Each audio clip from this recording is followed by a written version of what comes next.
আসসালামু আলাইকুম dear learners বা ডিয়ার ভিউয়ার্স। আপনাদের সামনে একটি অনেক গুরুত্বপূর্ণ লেসন নিয়ে হাজির হলাম, যেটি ছাড়া এইগুলো ছাড়া ইংরেজি কোনোভাবেই ভালো করে বলা বা কনভারসেশন করা সম্ভব না, বা লেখাও সম্ভব না ইংরেজিতে।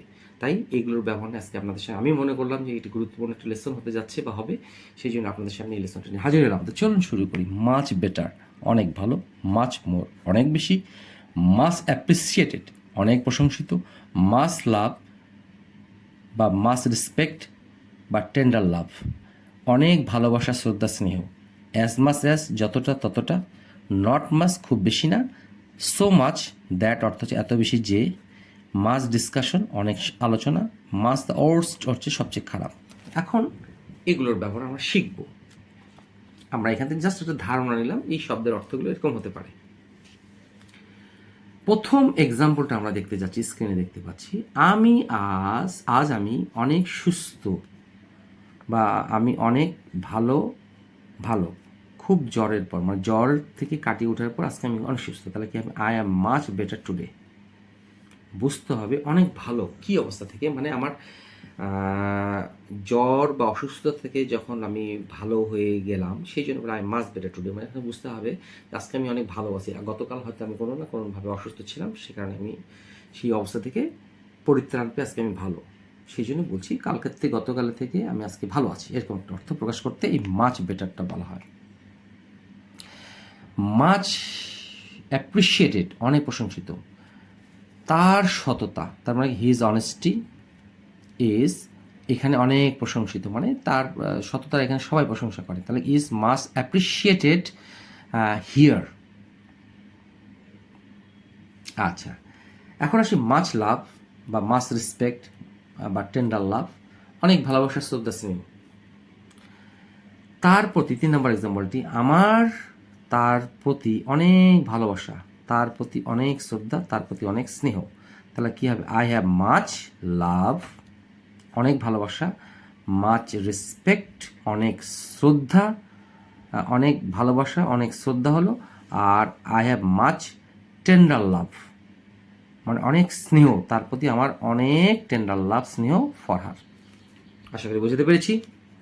এখন আসি যতটা ততটা। কি আসি? যতটা ততটা, নট মাস, যতটা ততটা। আচ্ছা, যতটা ততটা দিয়ে আমরা 4 নম্বর এক্সাম্পলটি করতে যাচ্ছি। পার্টিতে যতটুকু পারি ততটুকু খেয়েছিলাম। আমি খেয়েছিলাম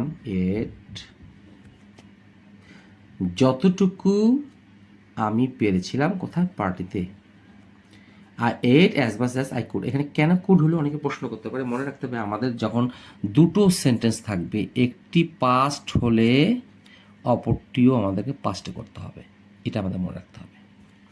আচ্ছা, চা এত বেশি গরম যে আমি খেতে পারলাম না।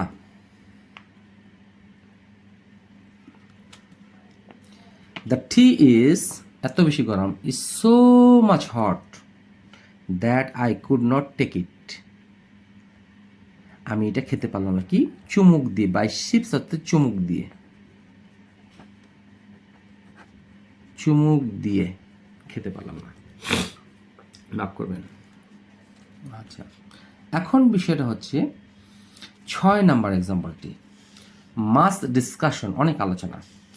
আমাদের এই বিষয়ে অনেক আলোচনা হয়েছে, মানে উই হ্যাভ হয়েছে, মাস ডিসকাশন অনেক আলোচনা হয়েছে, অনেক আলোচনা। তাহলে কি? উই হ্যাভ মাস ডিসকাশন হয়েছে অ্যাবাউট, মানে এই বিষয়ের ইংরেজি হচ্ছে about, as to, as regards, regarding this. মনে রাখতে হবে এই অ্যাবাউট যা, অ্যাজ টুও তা, অ্যাজ রিগার্ডসও যা, রিগার্ডিংও তা। এই দিসটা হচ্ছে এই বিষয়ে, এই বিষয়ে। তাহলে কি হবে? About this, as to this, as regards this, regarding, sorry দেখা যাচ্ছে না, extremely sorry, about this, as to this, as regards this, regarding this. তো এই প্রত্যেকটি শব্দ অর্থ হচ্ছে কোনো না কোনো বিষয়, about, as to, as regards, regarding this. তাহলে we have much discussion, we have much discussion about this, as to this, as regards this, regarding this.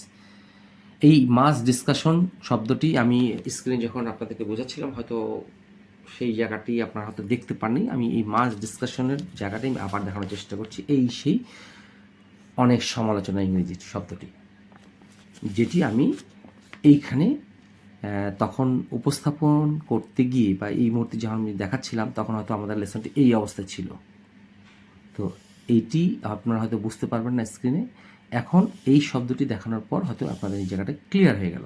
আচ্ছা, 7 নম্বর এক্সাম্পলটি হচ্ছে আমার, তার মুখের ভাষা ছিল সবচেয়ে খারাপ।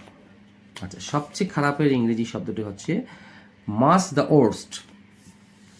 7 নম্বর এক্সাম্পলটা আমরা এখন দেখে নিই। তার মুখের ভাষা ছিল সবচেয়ে খারাপ, হিজ ওরাল ল্যাঙ্গুয়েজ, মানে মুখের ভাষা, তাহার মুখের ভাষা ছিল মাস দ্য ওর্স্ট, সবচেয়ে খারাপ ছিল।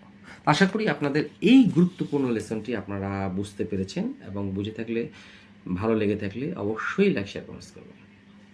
সেই প্রত্যাশায় আসসালামু আলাইকুম।